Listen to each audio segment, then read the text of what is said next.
You're listening to BQN. Assimilate the audio.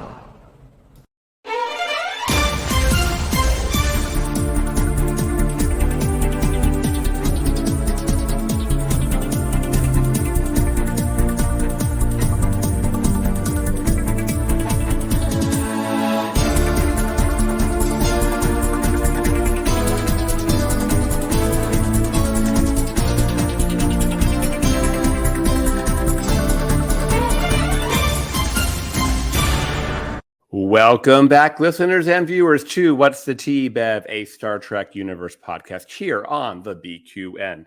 I'm your host, Christos. What's the Tea, Bev is a podcast where I interview members of the LGBTQIA plus community and our allies. We get to know our guest Trekdom and then discuss current Trek news and speculation.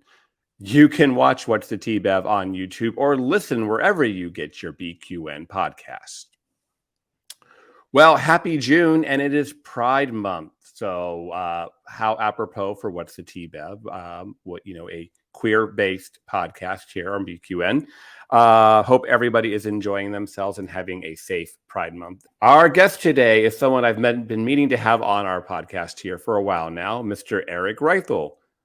Eric, how are you doing today? Hey, happy to be here. Hi, Christos. How are you? I'm doing well. Thanks for being on. I had mentioned that earlier, but no, you found the good spread of me. I know. I was doing prep for the podcast listeners, and I had to go find some pictures of Eric. So I raided his Facebook page, and I found a couple of good ones. So there's a really nice gem of us from Vegas, and I think was that the first time I met you? Or did I meet you in Mission Chicago? I was not at Mission Chicago. So yeah, Vegas is where I met you. Okay. Yes. So many awesome Trek friends. So I know you start losing track of where you've been too. And I tend to get to most of the big ones, like San Diego Comic-Con, Star Trek Cruise, STLV. So I had every intention of going to Mission Seattle this year, and that did not happen, obviously. Same. So, that would have been a good time. Who knows what's going? Yeah, I want them to do another mission one because those were really fun. Yeah, Vegas was a great time too, but yeah. I like the official ones. There's a little bit more to it that makes it more interesting. But, Creation does a really good job with STLV. They know how to get everybody there. So, oh, yeah. No, Vegas was also a blast. But, it was Mission Chicago. They was official one. So they had a little few more behind the scenes things, which were kind of cool to see. But then, they dropped everything they dropped on us a week or two later. So, but it was fun to know that for a week I got to see a preview of Strange New Worlds before everybody, but that was it. Yeah.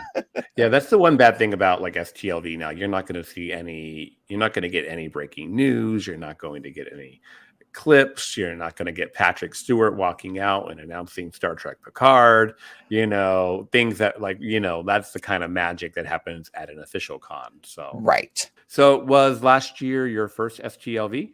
Yes, it was my first time. I did STLV. Mission Chicago was my first Trek convention.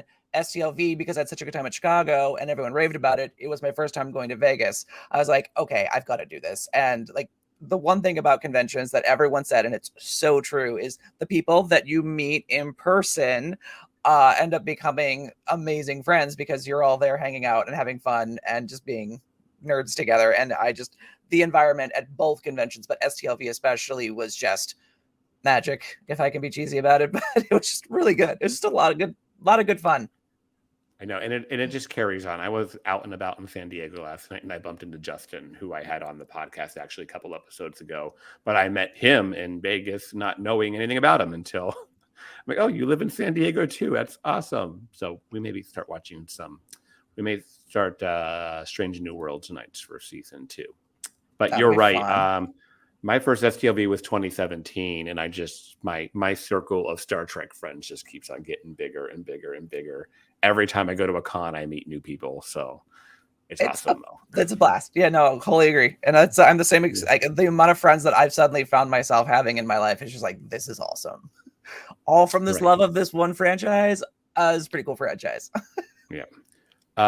So listeners, one of the reasons Eric is here with us this week is couple days ago, Eric posted a little message out there saying, who has a podcast that can have me on to talk about Star Trek Resurgence? And I'm like, I have a podcast and I want to have you on about Star Trek Resurgence because I'm playing it too. Obviously, anyone who's listened before knows I've been kind of was building up to listening or playing Resurgence, So yeah, it's been out now since May 23rd, I believe. And so, yeah, I think it's time to start talking about it a little bit. So we'll get there in the second half of today's episode after we get past Trekking to Know You. And that was a perfect segue to Trekking to Know You. That's smooth. I like that. So, Eric, we're gonna ask you a couple of questions. Your answers can be short or long, depending on what you need to get there. But this is all about where our listeners get to know who you are as a Star Trek fan. So I ask pretty much the same exact questions in pretty much the same exact order every time. So there's a little bit of continuity from guest to guest. So, got it. So what was your first contact with Star Trek? Voyager. Star Trek Voyager. I was in middle school. Now, we're back in the 90s. It's not cool to be a nerd. Star Trek is super nerdy.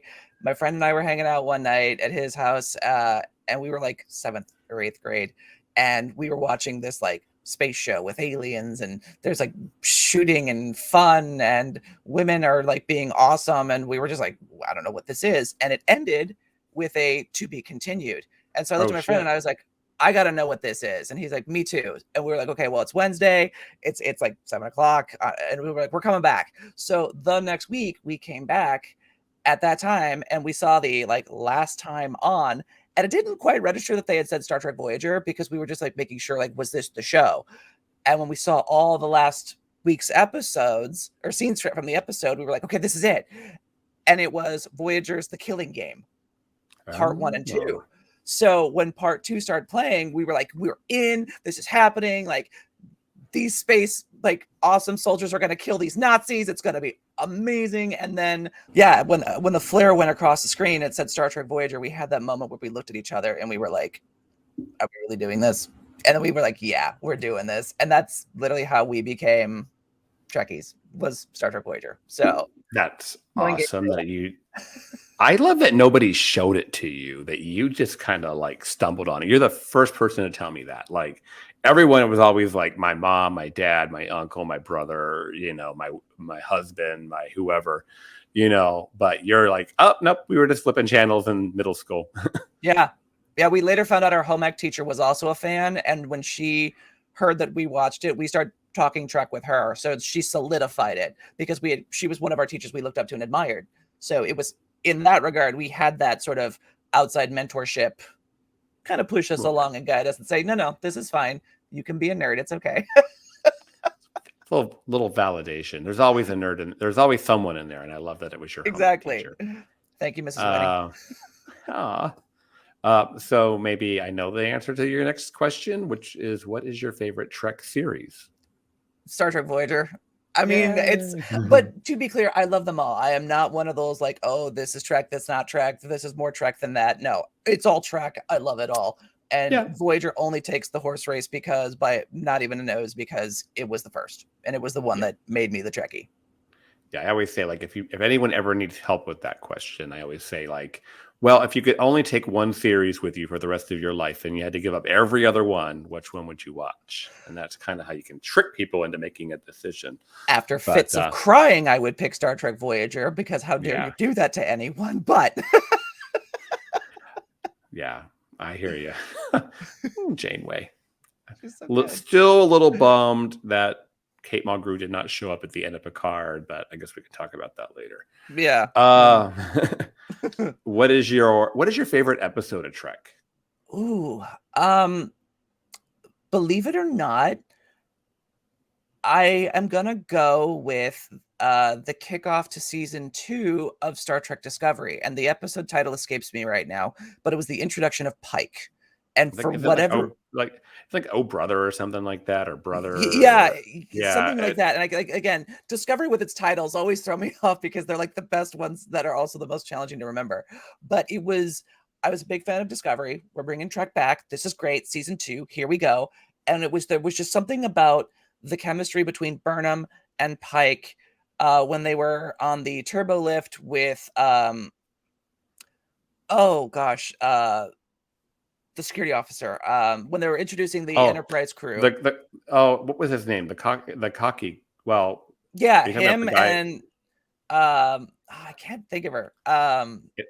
Brain's so tired right now. But no, it was Una. that scene in the turbo lift when there was just something about that chemistry that just fired on all cylinders. The writing was even tighter and sharper than it had been in the first season, and it just clicked and moved at this amazing, what felt like modern but still very Trek action pace. And it worked. And there was just something about all of that immediately, when we had to figure out what are these 7 signals, and we've got this new captain and all this stuff is happening, it was such a huge pivot shift for the show, but from a technical production standpoint was so on point that it was like, okay, this is what I want all of my Trek to be going forward in the modern era. And that's when I was like in as a Disco fan forever. So yeah. I can't remember the name of the episode title, but that one's definitely up there. Top one for me. Yeah. And you're right on track with that, because I think, had Pike not been so great for those episodes, and the, Spock and Una and the Enterprise, that obviously was so good, we got Strange New Worlds out of it, because that was not supposed to happen the way it did. So that's pretty cool. All right. Favorite episode done. What is your favorite movie? And I always say the 10 movies plus the 3 Kelvin movies are all in play. I have a tie. Star Trek First Contact is obviously one of the best ones. I love a good Borg. Alice Kriege, when we introduced the Queen, just set a whole new ball of fun in motion for Borg. And the whole the chess thing was just and the special visual effects, all of it, because that also was then used in Voyager, and it made the Borg even more menacing and threatening in Voyager. That to me ties with Star Trek VI, The Undiscovered Country, which I thought was the best original series cast film, and what a send off for them. When Shatner's giving the narration at the end of To Them and Their Future, we commit ourselves. It's such a great way of acknowledging we are passing this torch after what was one of the best fun romps of an adventure that they could put on the big screen. So those are my 2 favorites. So gotta go. Listeners will know Undiscovered Country is my favorite. So I didn't know that. Oh, okay. It beats Wrath of Khan by a little bit, but it still does. I mean, Wrath of Khan's great. Yeah, and that's why I enjoyed season 3 of Picard, because it kind of gives them a little bit of their undiscovered country, which is what I was felt it needed. Nemesis was not an undiscovered country. Well, you've also got the plumber connection. Christopher in Undiscovered Country is the villain. Now we've got Amanda, his daughter, as the villain in Star Trek 3 or Star Trek Picard season 3. That, yeah. Yep. There's a few other things. In fact, it's all connected, man. There's a couple articles bouncing around this week that compare the two, so I knew I wasn't crazy. So, who is your favorite character? Okay, this is gonna come out of left field, but it's Brad Boimler. He just, on a rewatch of Lower Decks, edged out Paul Stamets. Paul Stamets was the first character I could actually see myself potentially being in Star Trek. Just an out and proud gay male. But Boimler, although he is, to our knowledge at least, straight or bisexual, Boimler is so delightfully anxious and just wants to be, he's ambitious. He's got a good heart at the end of it all, but he's also just very, very funny without being very, very funny. And that there's a lot more that my friends are like, oh, that's more you. That's definitely you. And so when I was like, okay, if I'm being very self-reflective and honest with myself, Boimler is a little more me. And so, yes, I have to give it to Boims, because he's just, and I got to meet Jack Quaid in Mission Chicago, and he was delightful. So all around, I stand by my choice. Yeah. Oh no, it's a good choice. And so I bet you're very much looking forward to what I think is episode 7 of season 2 of Strange New Worlds. Oh, absolutely. The crossover. Yeah. Oh, when those pictures started leaking, I was like, oh my God, it's happening. Yeah. When the second trailer came out, I was all like, oh, they're actually showing it. I thought they were really going to keep it, but I think they've done just enough to tease us, which is perfect. Yes. Otani just standing on camera, just going, surprise. I was like, yes, this is happening. It's perfect. It's perfect. Well, good, because your character is not a captain. I get to ask you who your favorite captain is. Janeway. I know. Yeah. I love her. She's, as they say, you never forget your first. And she had so many good badass lines as someone who is tough but loving and clearly driven and mama bear about making sure that her and her found family all got home, like as best as she could do it. I mean, I don't think we've seen a captain put in more dire circumstances than her across as long of it. Like, I mean, that was the season or series long dire circumstances. Yes, we've seen captains in peril before, but like for her to maintain that and to be as well written and performed, especially, I mean, Kate Mulgrew, my God, for 7 seasons, maintaining that pace, just top down, Captain Janeway. She will forever be my captain. One of my favorite sayings, there's the right way, there's the wrong way, and there's the Janeway. And there's the Janeway. You want to know what my favorite Voyager episode is? You want to guess? Hit me with it. The Omega Go Directive. guess. Oh, too late. Okay. Wait. Omega Directive? Yes. Oh, yeah. That's a good one. My favorite line for her is, the Prime Directive has been rescinded for the duration of this mission. It's like the way she says it in that episode. It's like that classic Katharine Hepburn, I just smoked a pack of cigarettes and I'm just delivering that Janeway line. I mean, I don't know. I don't know if it's my favorite episode, but speaking of great lines from Kate, end of Pathfinder, when she has that, when it's the first time Voyager makes contact back at Earth, and she says, "Leave a docking bay open for us." Every time, like, and I knew, and I thought it was just me. During the pandemic, my mom and I, we were all in lockdown. My mom and I put away all of the 90s and early 2000s Star Trek. When we got to that line, it was one of the first times my mom just really teared up and lost it, because so well delivered. And after watching 6 seasons, you finally get to this episode, this moment when she said that. My mom, who really, she appreciates Star Trek, she loves it, but she's not super into the tech side of it, but she at least knew well enough to know what a docking bay was, and that's home, that's port, that's everything, that's where we're going. And when she delivered that line as emotionally as well as she did, even my mom just kind of put her hand on her chest and was like, oh my God, and looked at me, and I was like, yeah, I know, it's a moment.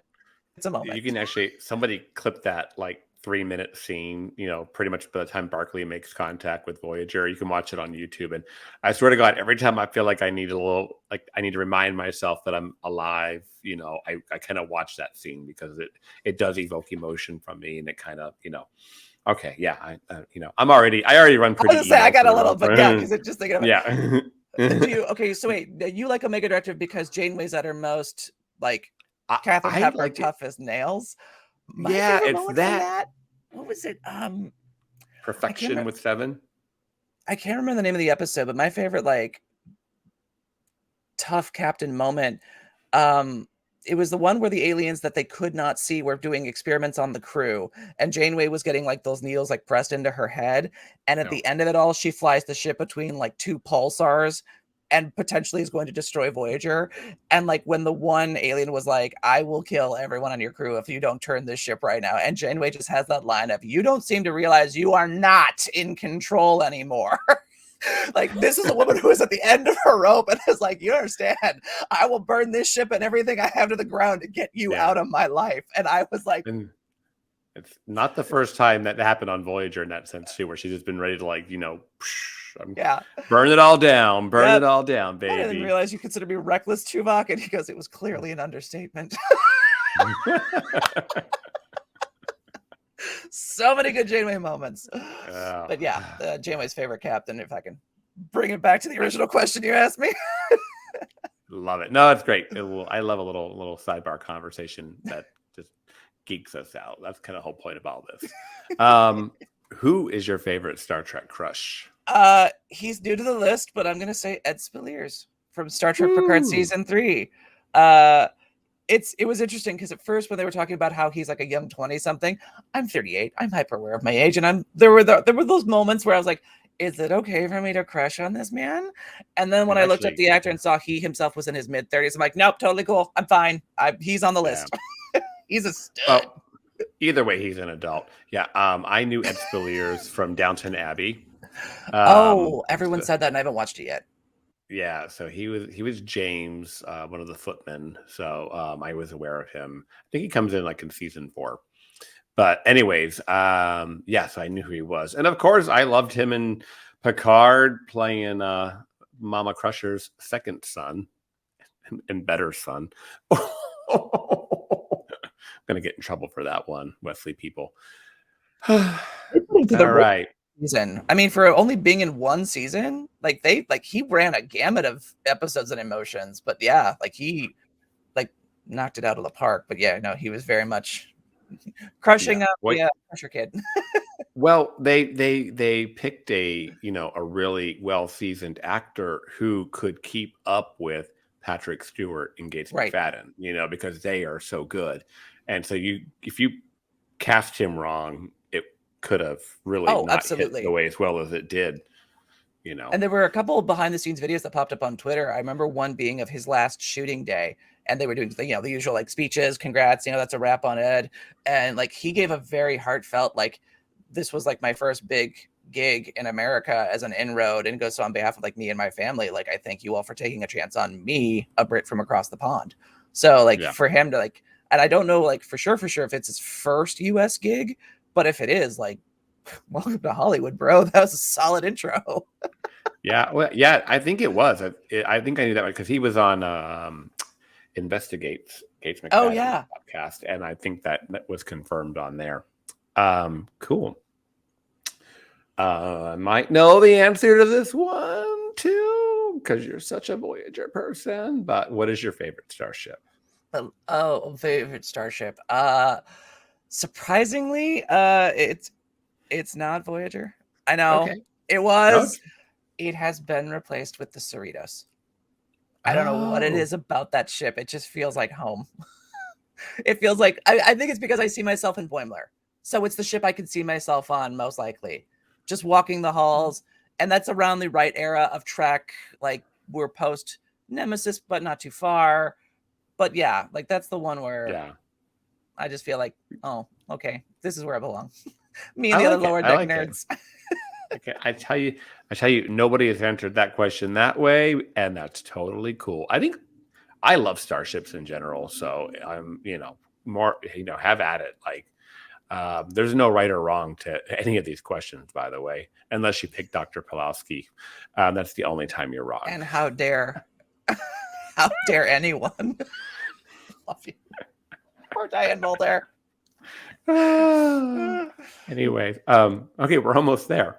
What is your we're actually, I guess this is like good. This question is moving right along. I like it. We're just flipping along. What is your favorite uniform?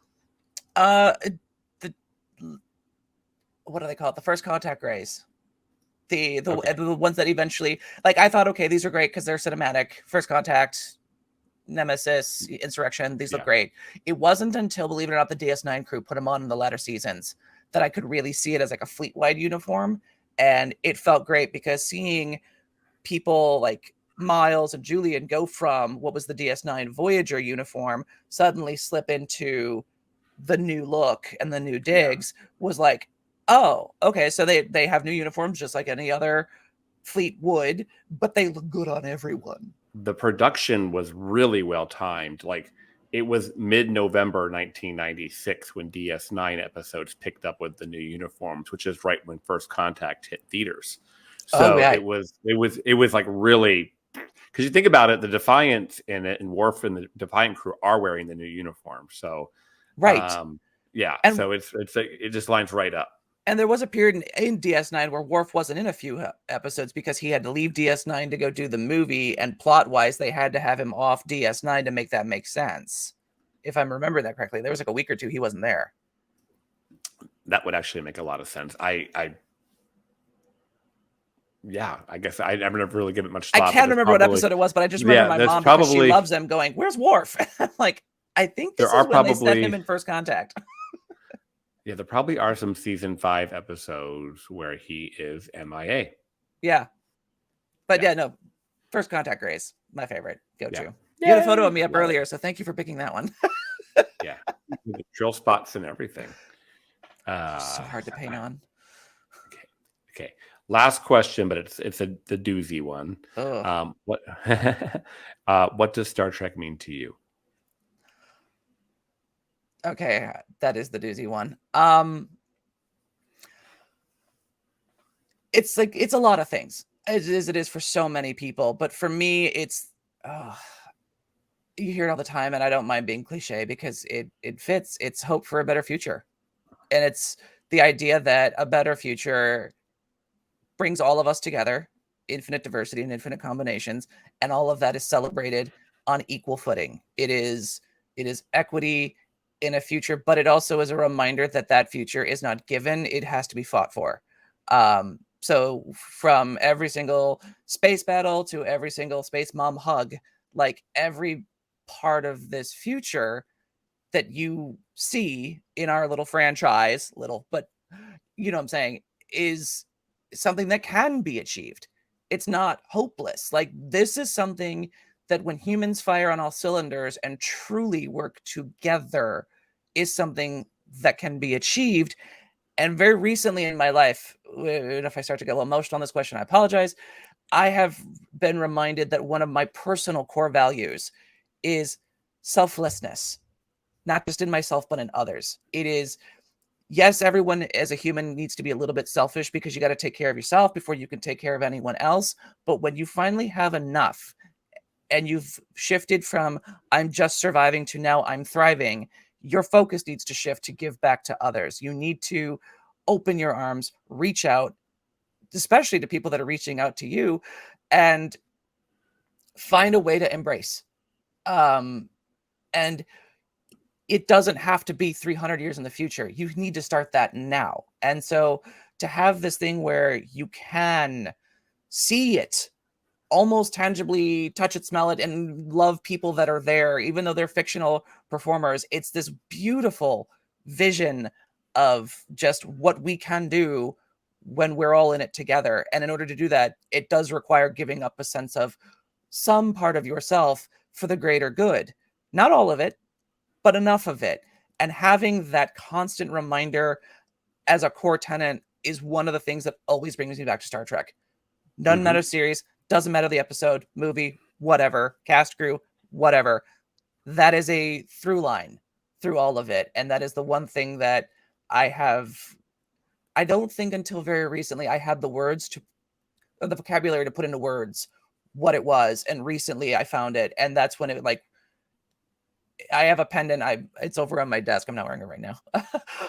That it's literally just the Starfleet Delta. And I wear it almost in the same way some people wear other religious religious icons around their neck. Because to me, it's like, if other people can wear something that means something so deeply core to them, this is something deeply core to me. And I am finally at a point where I don't care if people judge me harshly, if be like, okay, you're wearing a Star Trek thing around your neck. Yes, because it is a reminder to me every day to be the better person I can be to achieve the best future for all of us, not just myself. So that was really well said. Star Trek has been compared to religion more than once, and somebody called it my religion last week, and I was like, would I go that far? Is it more of a philosophy? But it's definitely philosophy. There's no God that we're worshiping. There's no gods or whatever. There's no. It's not like we all bow before the pantheon of captains. Well, I mean, we're not and Gene Roddenberry wasn't Jesus. You know what I mean? But the philosophy is there, and if anything, reminding yourself that Gene Roddenberry was also a flawed person, but there still came this, philosophy out of it. It's pretty cool. And I always tell people too, empathy and compassion, man, that's free. It doesn't take much to have empathy and to show compassion. It's, it takes nothing to be kind. It takes absolutely nothing to be kind. And that is a wonderful reminder for everyone, myself included, on a daily basis, because there are some days where I'm not, and I always feel a little bad about myself, but it's a reminder to be like, okay, you can try better. Yeah. Well, like I said, you're right. Sometimes we do get off center, and sometimes we just have to kind of take that. That's why I think time to sit, process, meditate, be with oneself is so important, because there will be things that take us off our path, and we always have to get back to our center. And that's what and recharge the batteries, as they say. And then sometimes we will drift, but we need to, get back on the path. And that's what it's about. It's the constant struggle, constantly striving for better. So that's what Star Trek means to me. Well, let's jump to our two topics this week. The first one I'm going to just kind of briefly hit, which since I have not done an episode of What's the T-Bev in a short while, didn't really get to cover the finale of Picard, and I just want to take I've talked about it on other podcasts, but for the sake of just bookending it to this, as to anybody who might be listening to the collected works of What's the T-Bev, we did a lot of up to Picard and during Picard, so I kind of wanted to cover the end. So what did you think of the end of Star Trek Picard, the finale of the entire series? I have to echo the universal sentiment, no pun intended, that it was amazing. It was such a romp, such a great ride. I didn't think, because everyone kept saying, like, this is the send-off this crew deserved. And I thought All Good Things set a real high bar for that. I thought All Good Things was a solid send-off. And I didn't think that they would find a way to hurdle that bar, but they did in Aces. It was everything. Like, there were so many good moments that the characters had all developed. Like, they were the same old, but new. And that was like from Worf saying, like, swords are fun, to Bev firing the phasers and the photons of the Enterprise D on all cylinders, and everyone kind of like looking over their shoulder at her going, a lot's happened in 20 years. It was like everyone had these amazing moments. And so there was such heart behind it all. And of course, again, the return roundabout of Alice Kriege as my Borg queen. I mean, the only thing that I thought would have made it better, and I get the choice and I get why, I really wanted them to rename the Titan to the Picard. I thought Enterprise G was a great choice. I'm not knocking the choice. I think it'll be great. And if we get Star Trek Legacy with Seven at the helm, I am 100% here for her being at the captain of the Enterprise. But I really thought that they were gonna, like, when they were making such a big deal about it's important that you're here for this, as Jack Crusher ends up being some sort of a nepotism kid, that they were gonna name it the Picard. Yeah. And when they revealed Enterprise, I'm like, that's a good choice too. Yeah. I hate it. Yeah. I thought the episode was strong. I mean, it was a great episode, 10 out of 10. There were my biggest nitpick was what you just pointed out. I don't think they needed to rename the Titan. I think it does a disservice to the Titan and its legacy and what it had just gone through and in its part in saving everyone. Like, why would you rob it of its role by changing its name and taking it away from them, especially after going through all the trouble of making that a Titan A? Right. And what that kind of does. And, the backstory they gave the Titan before Riker with Savick being the captain and all that stuff. I don't know. I didn't need that part, but everything else hit really strong for me. I love that we got that nice, really long epilogue, which not too many TV shows give you that kind of breathing room at the end to kind of wrap things up and put big bows on a lot of stories and characters and plots and everything from my Beverly becoming an admiral and head of Starfleet Medical again to, seeing the Enterprise D make it to the museum, to setting up the whole Legacy spinoff, to Q coming back. That was a wild little plot twist at the end I didn't see coming. Yeah. Little mid-credit scene there. I was like, oh, hi, John Delancey. Yeah. Oh, you're back. I thought you were dead. Yeah. The poker game at the end, which and the way the similarities of it being shot like All Good Things was, it was people were like, it's a lot of fan service, but I'm like, it was good fan service. Right. And I love that they ended on a poker game. I was talking to Amy about Picard, where it was the episode where Data was giving up pieces of himself to Lore to make turn Lore into Data, and everyone had that everyone was emotional when he handed over Spot. And I told Amy then, and I still stand by it now, for me, my personal connection was when he handed over the deck of cards. Because for me, that was a sign of Data communing with his shipmates over a poker game and basically getting as close to being a human, because that's how I found my connection, was through playing games with my friends. And so when he handed over the deck of cards, I was like, oh my God, not your poker nights with your friends. And so at the end, when Picard pulls out a pack of cards and was like, let's play, I was like, yes, I'm here for it. I loved all that. I love the way they kind of wrapped up, like episode 8 ends with, Data coming back and Vadic being killed, fucking solid. I love that. Was a great so line. Perfect. And so at the end of episode 8, we get them. It just gets better and better. At the end of episode 8, they're back in their uniforms and they're sitting around the table, and Picard's got the 7 of them together. And then episode 9 ends and they got the Enterprise D back. And then episode 10 ends and they're playing the poker again. So, and mad props to that Enterprise D set, because that thing was a thing of beauty from the moment they brought it on screen. I was like, this is great. This is a wonderful return to this ship. Yeah. There was another podcast I was listening to this last week, which will remain nameless. And they're like, well, they should have separated it and taken the battle bridge. And I'm like, do you know how much money they spent on that Enterprise D bridge?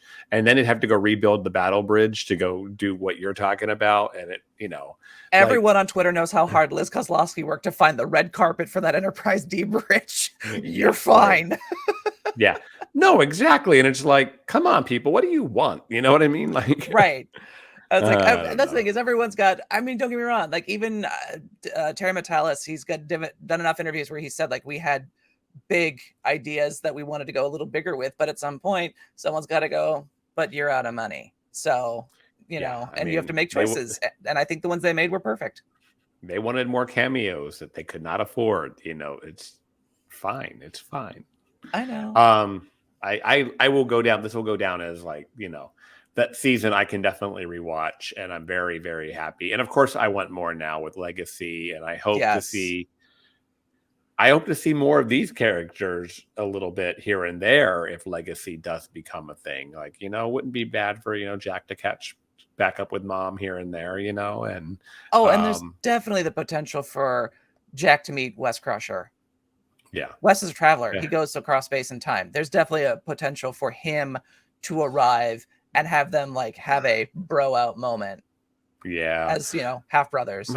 My only problem with that is that Will Wheaton only knows how to be Will Wheaton now. He doesn't, I don't think he can act that way. No, I see what you're saying. No, I see what you're saying. But he was Will Wheaton, and that cameo he did, he was just basically being Will Wheaton. But Will Wheaton himself is a character, and that's why I actually appreciate it. So you're not wrong. I will absolutely agree that I think maybe he is a little out of the acting game, but if the writing were solid enough, I could even see Will maturing into that sort of character as a traveler, especially, with the fact that he can just traverse space and time. But I also, in terms of, speaking of Jack Crusher, not only having him potentially connect with Wes, I really want to have him have a scene with Laris. I want that to happen. I want them to bring Orla Brady back. I thought if there was one person I was missing in the absolute finale of Picard season 3, I just wanted her to even just reappear on that shuttle at the end, where it's Bev, Jean-Luc, and Jack, and just have Laris, even if she's just standing over Jean-Luc's shoulder, showing that relationship continued, and this is now a non-traditional sort of family. Yeah, and the weird thing was, Terry Metalis did another podcast a few weeks ago, and he literally answered every loose end, every misinterpretation or thing that I had. Like Starbase, the Star Dock was never blown up; it was just damaged. It was not completely rebuilt; it was repaired. Things like that. People thought it was destroyed, and then there was all this other stuff. But the one question they forgot to ask or didn't get to was, did Picard leave Laris? Is Picard and Crusher together? Are they just platonic as parents? Is Right. Laris and Picard still a thing? And I'm kind of fine with whatever the answer is, everyone, believe it or not. But it's left very ambiguous. Right. And I don't And hate that because it gives them potential. It gives them a place to yeah, go, which is always wonderful to have as options. But like, it would have been nice just to know a little nugget. Like, even if she doesn't have a line, just her standing on that shuttle, if anything, raises more fun questions in a unique way of like, okay, so wait, she didn't say anything, but well, she was if there. she's there, things are together, Oh yeah. But if anything, it's like mom and dad taking the kid to college is what that felt like, uh, you know, No, it did. or It was very much that moment. But that's again is like I think it also just it would have spoken highly to the idea of a blended family and not saying like, oh, not implying indirectly, oh, Picard left her behind because now he's going back with Bev because he had a kid with Bev and they were always meant to be together, this, that, and the other. Like where how they did it allowed a lot of interpretations that make a lot of people happy. I'm one of those people. It's like at some point though, you do have to make a choice. So I want to know what that choice is, if and when they have to make it. Oh yeah, yeah. That's what I want to know. Like I like your take on it. I like that they can answer that later if they need to, or never answer it. But yeah, it was kind of like the last thing that, like between the actual episode, between the interview Terry gave, it was like the last question that did not get answered. So I might just throw that out on Twitter, and he's pretty good about responding to that stuff. So Tag me in that. Be like, hey, all right, we have questions, Terry. Or question. We have one. Yeah. You haven't answered yet. You know what? Maybe if I'm really, really good at editing, I will take this clip of the show and post it and be like, hey, we want to know. And just post the clip, Terry. And he can hear our little conversation. He can hear our little clip of us talking about it. So I'm here for that. All right. See if I remember to do it. You know what? Remind me a couple of days after this drops if I haven't done it. So deal. All right. Be like 3 days from now, I'm just be like, yo, hey, drop that clip, tag him. Yeah. All right. Our last topic today is, as promised, Star Trek Resurgence. So first and foremost, before we begin the conversation, what platform are you playing it on? I am playing on Xbox. I have an Xbox One, and I had it queued up to digitally download at midnight my time when it dropped. So I woke up and it was ready to go. Yeah, I am playing on PS5. Okay. So the fact that it wasn't a true PS5 game kind of pissed me off from the get-go. It's a PS4 game that just is playable on a PS5. So, but given the long delays on this game, maybe that made sense. I don't know, but at least I will say they didn't charge like a PS5 game. It was $39.99. Right, that's what it was on Xbox. Yeah. So yeah, no, it was very, very affordable. Which for the Yeah. game it was solid. Yeah, I agree. I agree, and I'm enjoying it. It's not like at the quality of like say like I played Gotham Knights and you some play other Gotham Knights games. too. We're gonna have to talk after this podcast. We're gonna nerd out about that later. Okay. Like I was just like, I don't look that. Well, I got to look at Nightwing's butt, so Same, and boy, did they not fail on that. I know. Damn. Also, has got a nice booty, Carter Diaz. Circling back to getting it back to Resurgence. So for the sake of everyone, I am like 17% through the game. I'm picking back up steam. I've been really busy, but now I'm kind of hit that. Okay, I'm really into this game, and I'm kind of quasi addicted to it. So I'll probably start blowing through it at this point. But you finished it. I did, yes. Okay. And I will be sure not to drop spoilers, but I will say, as a overall game, for those that are questioning, like, what's it about? What's it like? There's not, because I know a lot of my friends that are not like gamers are interested, but they're like, I'm not so good with like shooters or running around and doing all these things. There's not a lot of that. It's a lot of doing like simple little button or thumbstick or control movements on the fly, but the heart and soul of the game is in the dialogue choices that you make, because that's what drives the story. So there is some action moments. There are a few shooting battles. They're not too hard, but the heart of the game is you play between two characters, the new First Officer Jared Reithel and a lower decks Petty Officer Carter Diaz, who works as an engineer. And the game seamlessly bounces between playing as both of these characters, and you actually have to make choices. And this is where I think the game shines, is in these choices. They are both so complex and driven from their respective character. Like when you're playing as First Officer Reithel, you are making choices that a first officer would have to make, and there are no clear cut and dry answers, and every choice you make has an outcome that affects the entirety of the ship. On the flip side, when you're playing as Petty Officer Diaz, when you're making engineer choices on the fly about how to do a repair, how to, like, do you go down this hallway? Do you jump first, or do you push your crewmate first when certain danger happens, because explosions in space are a thing? All of these have outcomes on even a smaller level, and the writing on this is so on point, and it seems to truly understand how a Starfleet ship runs top down. So that was a perfect segue, because like up until like today, I just played a little bit before we got on. I've been kind of like doing what is the right answer? Like, what do they want me to say? Like, if I'm actually being this objective person, what would I say? But then I encountered a little storyline today that pissed me off. And I was like, with Diaz's little girlfriend. And I'm like, nope, I'm calling security. Like, no, security. Like, I am not playing this boyfriend leniency stuff. You are up to something. You're shady. And if it was his boyfriend, maybe I'd give him some leeway. But it was his girlfriend. So I'm like, I'm calling security. Take her away, because he should have a boyfriend anyway. I'm right there with you. Okay, this is early on. I know where you're at in the game, and I think we can I divulge this a little bit of plot point? It's like in the first, obviously. Yeah, one of the first things you do as Petty Officer Diaz is you and a fellow Petty Officer are ordered to go to the outside of the ship to make a repair. There's a potential like energy wave that's going to hit the ship. And as First Officer, you've got to make a choice. Like, do we raise shields to protect the crew? Do we do an inversion wave? Like, how do we protect? And they flat out say, we've got two of her on the hall. And then it cuts to you on the hall, and you're like, oh, this wave is coming. And one of the choices you make is either save your friend or save yourself. And if you save your friend, and I think you may have made the same choice I did, you end up in sickbay. And as you're covering in sickbay, this redhead walks up, and she's like, we've been friends for so ever, but I've always had a thing for you. And I'm going, I have damage to my person. I am lying in sickbay. I just nearly died. And this is the moment you approach to shoot your shot, honey?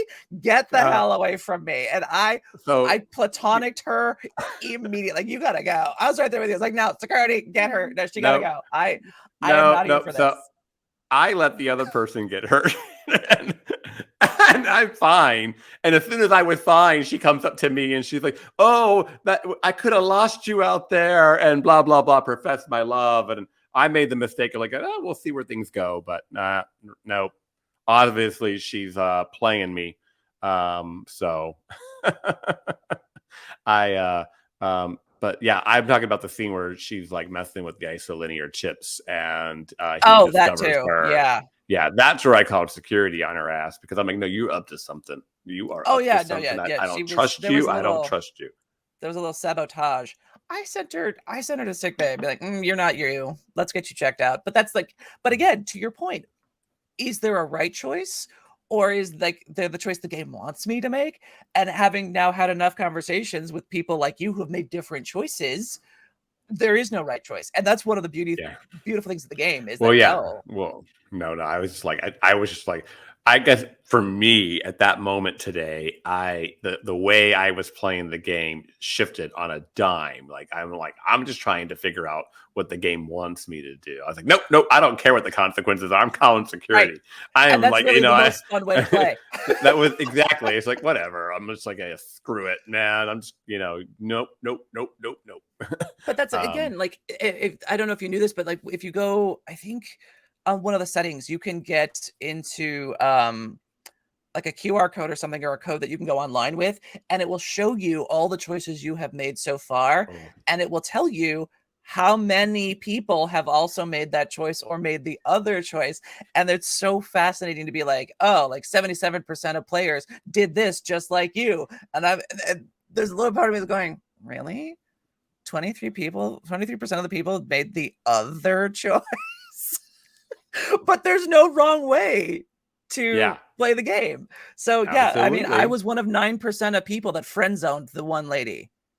Like when you make the choice of like, do we want to flirt? Do we want to pursue it? I flat out friend zoned her from the top because I was like, no, Carter Diaz in my head canon is gay. This, my boy's she's gay. All like, she's like, this is not the way to start off a relationship. You got to trust me. Like, no, I'm calling you. You're going to the brig. I was like, no mind games. No, in my head, Carter Diaz ends up with the helmsman because he's a hot Bajoran.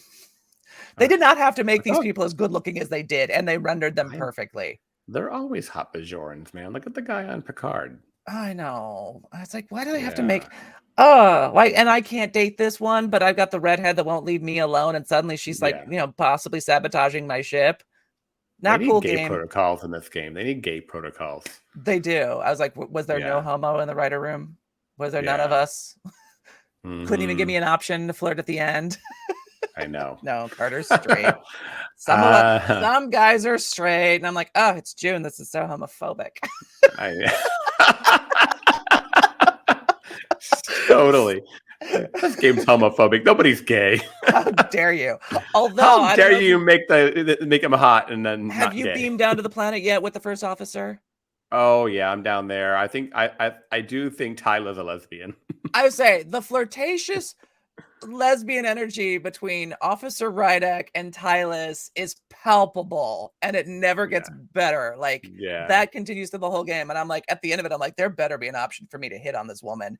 Like, nope. The only romance option you've got is the redhead, and I've already turned her down. Yeah, I mean, they're down there on the planet, and they're playing like Cagney and Lacey, so something's going on. That was so good. That was such a good sequence. Again, the writing in the game is on point. Now, I will say the graphics, not the characters. The characters were very well rendered, and facial expressions and all of the voice acting are amazing. The interiors of the ship are very, very appropriate. Where I thought the game was lacking in terms of the graphics department is the overall like environments. They're not bad, but they seem like this game was made 10 years ago, not 2023, if that makes sense. Yeah. That's where, for me, I bought my PS5 just like 6 months ago. And I played some games, obviously, like we were talking about. And I'm like, I'm kind of like in that world. Like I need to see things at that level. And so for this game to drop and to feel like it could have been 5-10 years ago, and this game could have been made at the level it is, that's a little disappointing. But I will give the story and the way it's played. And I'm not that big, like, when it comes to video games, I'm not good with all the blow them up, shoot them up, all that stuff. So like, it's nice to have this be more of a strategy game and be really like you get to be the Starfleet officer and make some calls. Yeah. And that's and then not to mention Spock's in it. So there you go. Yes. And the voice actor for Spock on point. Yeah. So well casted. Like I had to do a double take. I was like, wait, Leonard Nimoy he's left us, right? Are they using AI? Or are they no, it was a voice actor, and he's so good. But no, to your point, the writing is where the game shines, and I love that. No matter what choices you make, and this is where the game has so much replayability, is going back and seeing like, okay, what was the road I didn't take, and you make the other choices. Even your first playthrough, there is no way to make a choice that will make every character you interact with happy. Like you've got on the graphics screen here in the bottom right, you can go in and actually check in with all of the different people you've interacted with, and you get a sense of how they feel about you. But these are all based on choices you make. And oftentimes when you're the first officer, it's like, oh, we've got to do this to save the ship. And someone's like, no, trust me, you've got to do that. And based on what you pick, determines how they feel about you. Like, oh, she doesn't trust me. Or, I felt great. You picked me. Yeah, you picked that person over me. I know. I've been pretty indifferent about that until it showed me that that Spock was like neutral to me. And I'm like, how could Spock not trust me? See, I'm like, that is wrong. My first interaction as Petty Officer Diaz is to show up late, almost late, not late, but almost late to engineering. And I got a little glib with the Vulcan chief engineer. And apparently he was like blood red. I don't like that response at all. I was like, oh, I got to make the Vulcan like me. After that, I made like conscious choices to be like, what is the most logical approach every time I'm dealing with a Vulcan? At the end of the game, the Vulcans were the only two that absolutely loved both of my characters. All That the Vulcan humans were like, engineer. no. All the Vulcans were like, she's good. That Vulcan engineer reminds me of that Vulcan captain from Deep Space Nine that they played baseball against. I'm like, you're difficult, woman. He is off the top, but he softens. If you Yeah. make the right choices, I think that, and I can't think of the actor's name, and I apologize. I know that he is also within the queer community. He's a gay voice actor, and he teaches online voice classes because I followed him on Twitter. He plays the Vulcan, and yeah, like as you play along, especially as you play along as Petty Officer Diaz, he, depending on the choices you make, very much softens to you and has a really, really good emotional, of all things, connection to the character. And you find yourself having an emotional one to him as well. So again, it only speaks to how well the writing is top down. And again, that's where the game shines. And it feels, as you play through it, I will tell anyone, it feels like a full season of a show. Like at the end of the game, I want another game because it's basically, it's like you say, oh, I want another game. But what you're really saying, or at least I'm saying in my head, is I want season 2. Yeah. I feel like I'm in I feel like I'm in a show less of being in a video game. Like this is a good story. I want to know what the hell happens. And here I am like affecting what happens too, which is good and bad. But either way, I like it. And I like that I can call red alert and I can, make call security on people, whatever it is. I like that you can do that because how many times have we been watching and you're like, no, you dumbass, do this. Like, oh, bad call. Bad call. And I will say, the one thing I wish I would have known going into the game that no one told me that I learned the hard way is do not assume just because they're wearing a Starfleet uniform that this person, I don't want to say is a good person, but is a upright person. Not every one of your shipmates has the right thing to say. This is not the Enterprise. You're not dealing with the, Enterprise D bridge crew where everyone is the upstanding citizen that we've come to know and love.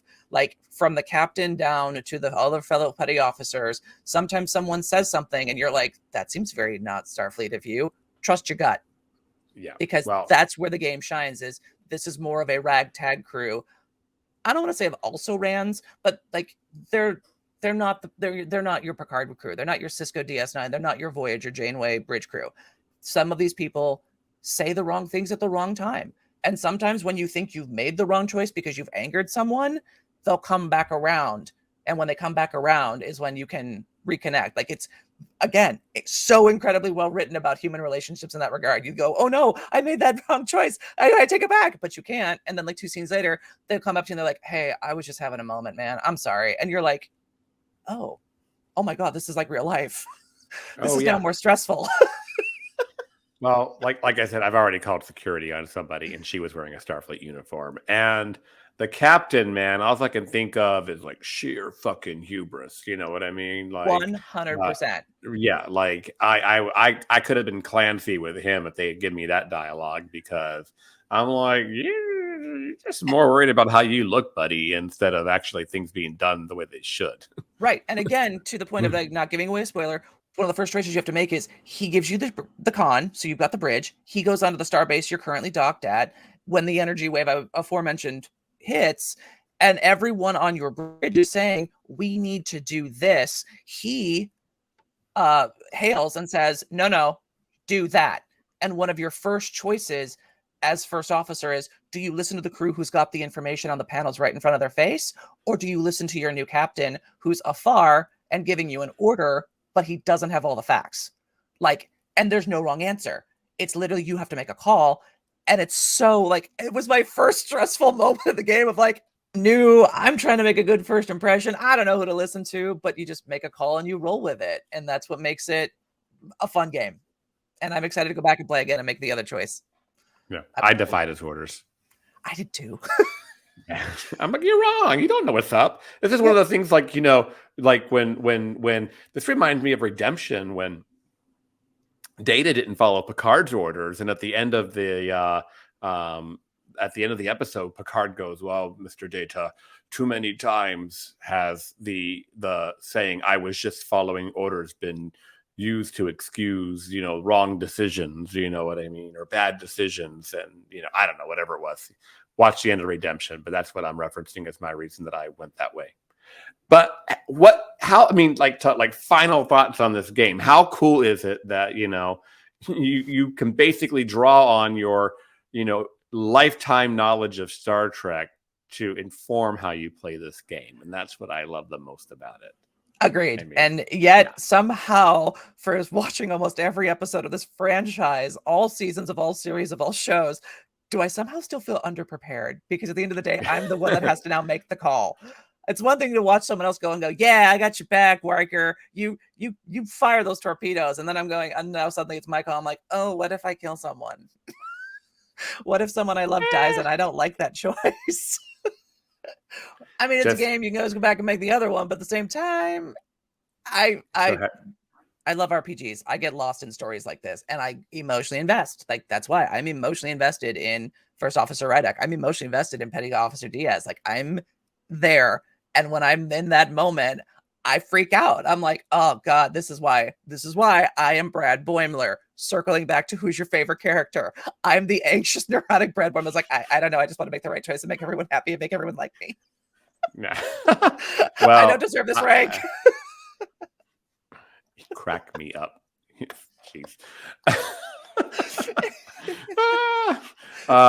Yeah. So, would you recommend this game? Absolutely. Not just Trekkies, but to anyone. It's a great story. And especially if you like, if you have like Steam or you play on PC or whatever, and you buy and download a lot of indie games, it feels like a very well polished indie game. Because I've seen some independent games that have some really good stories that are a little more rudimentary. This is a little more involved, so there's a little more depth to it. There's a lot more fun. The graphics, there were some battle sequences amongst ships and phaser fights that were really well done as cutscenes. And yes, if you're looking for a new Trek universe to get lost in, Resurgence delivers top down. I know. Graphics issues aside. I am totally here for it, listeners. And like, I'm into it. I'm enjoying it. I'm invested in these characters. I read the comic books, that introduced the game. They're good. They referenced it in the game. Yes. I won't say how, but they at one point a character goes, "Oh, just so you know, First Officer," and then he says something, and I'm like, "When did that happen?" I go, "Oh, there's a prequel in the comic." It doesn't really impact your decision in the game. He explains like what you need to know when you're making the call on the fly, which good writing should. But I was like, "Oh no, okay. Well, now I want to go read those comics to figure out what he was really getting into." When he talked about that. All 5 are out, so you can totally like just take care of it all in one sitting. I'm into it. And I also like what you just kind of said. If you didn't know Star Trek and you played this game, all I think it would make me want to do is watch Star Trek. Like, yes. I gotta go. This world is off. That's what Star Trek is. Yeah. I gotta go watch this show. So I would recommend this game to any gamers, and then hope that if they weren't Trekkies, they will become a Trekkie after playing. And one of the things, and I've done this before with friends, if you have friends that are non-gamers but love a good story and don't mind that story being delivered in the format of a video game, nothing wrong with having your friends come over and treat it like a movie night, because it really is an interactive movie. So you can basically have your friends come over, and even if they don't want to play, you could sit there and say, all right, I'll push the buttons. You tell me what choice to make. Everything top-down delivers, and it's a really good experience. I like that. I can sit there with the wine and tell someone else what to do and be the real captain. Or judge their decisions. Be like, oh, you defied your captain. I didn't tell you to do that. I didn't tell you to do that. No wonder he's mad at you. Uh-huh. I told you to lock her up.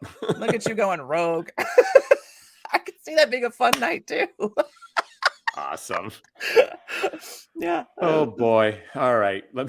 I do want to know. I want to reconnect with you after you beat the game. Because the way the game ends, and I'm not giving anything away, I have feelings. So if there's a way we could do a part 2 to this where it's going to be full on spoilers to the max and we can talk about everything top down, I want to revisit this with you because I want to know what you think of the ending and what choices you make at the end. Listeners, hit me up, in the DMs, in the comments, whatever. If you would like maybe, a month or 2 down the road after you've all had a chance to play, to have a full recap, we can do that. If not, Eric, we can catch up. Are you going to STLV this year? I still am on the fence, and it's more or less just the ever beast of work. Can I get off and can I get there in time? I'm trying. I am fighting for it, I promise, but it's just... We're all going, so you just need to make it happen. Make it happen. Make it happen. All right. So this has been a lot of fun today. So let me see if I can get it together to wrap this up. We would love to hear what you thought of today's episode and hope you'll join our Facebook group, the BQN Collective, to continue our discussion there. You can also tweet your thoughts to @What'sTheTBev or leave a comment on YouTube if you are watching this episode. Please hit like and the subscribe button here on YouTube, Apple Podcasts, or wherever you get your podcasts, and leave us a star rating and a written review. That helps others to find the show. You can also follow the entire network's podcast with our master feed by searching BQN. This way you won't miss any of our fine shows like Galaxy Class, Infinite Diversity, Union Federation, History with the Zologis, What's the T-Bev, Treksperts Quiz, The Captain's Couch, Bargain Bin Gamer, All Good Things, and Cinema V. So, Eric, where can people find you when you're not busy sending these reject girls to sickbay? If you are so inclined to find me on the social media, my Twitter handle and my Instagram are the exact same. It is The Crafty Curler, all one word. Curler as in someone who plays the sport of curling, which I do. So that's where that comes from. But yeah, I've got a lot of Trek on there. I've got a lot of gay. I'm LGBTQ and proud. So I've got a lot of gay content. And of course, I've got a lot of curling content, which lives up to my name. But yeah, The Crafty Curler, Instagram and Twitter. Awesome. At this time, we'd also like to thank our associate producers, Davey Willett and Matt Harker. Hey, guys. Hope you're doing well. Matt, we're going to see at STLV as well. If you'd like to help us keep all of our shows coming to you each week, you can become a patron of the network on Patreon. Join the Hive to enjoy It's Green, Amy's Math Moments, and other network perks with a monthly subscription of $5 or more. You can join our meetings on the Hive Mind on the second Saturday of each month. Visit patreon.com/BQN to get all the details and watch your messages. And you know, I read that on All Good Things this morning and I nailed it without a problem. Same never exact fails. Text. Same exact text. Take two is never as good as take one. But that was 9 a.m. and I was fresh. You know, that now it's the evening and I'm slowing down. Well, Eric, thank you so much for the awesome idea of this episode. And yeah, we're gonna, one way or another, we are going to talk a lot more about Resurgence. I've really enjoyed geeking out with you about this, so it's been very awesome. Listeners and viewers, thank you. We hope you'll join us next time for more tea on What's the T-Bev. Live long and prosper.